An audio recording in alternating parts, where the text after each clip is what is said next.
మరి కాసేపట్లో నీట్ పరీక్షలపై సుప్రీంకోర్టులో విచారణ జరగబోతుంది. నీట్ పరీక్షలో మాల్ ప్రాక్టీస్ పై కేంద్రం అఫిడవిట్ దాఖలు చేసింది.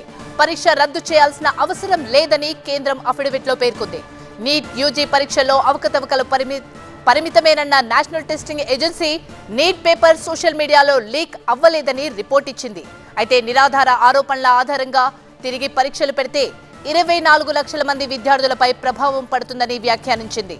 రీటెస్ట్ నిర్వహించబోమంటూ సుప్రీంలో కేంద్రం అఫిడవిట్ దాఖలు చేసింది. వచ్చే వారం నుంచి నీట్ కౌన్సిలింగ్ నిర్వహించనున్నట్లు ప్రకటన చేసింది.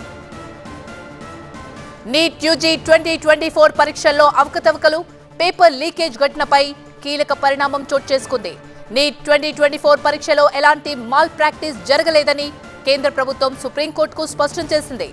నీట్ యూజీ 2024 పేపర్ లీకేజ్ ఘటనలో ఇప్పటివరకు 47 మంది అనుమానితులే ఉన్నారని వివరించింది. ఈ 47 మందిలో పాట్నాకు చెందిన 17 మంది, గోధ్రాకు చెందిన 30 మంది ఉన్నారు.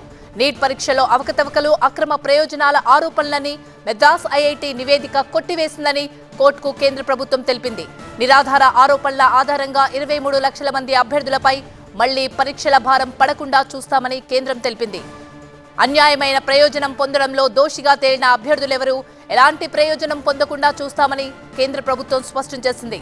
ఈ క్రమంలో వచ్చే వారం నుంచి 4 రౌండ్లలో కౌన్సిలింగ్ ప్రక్రియను నిర్వహించనున్నారు.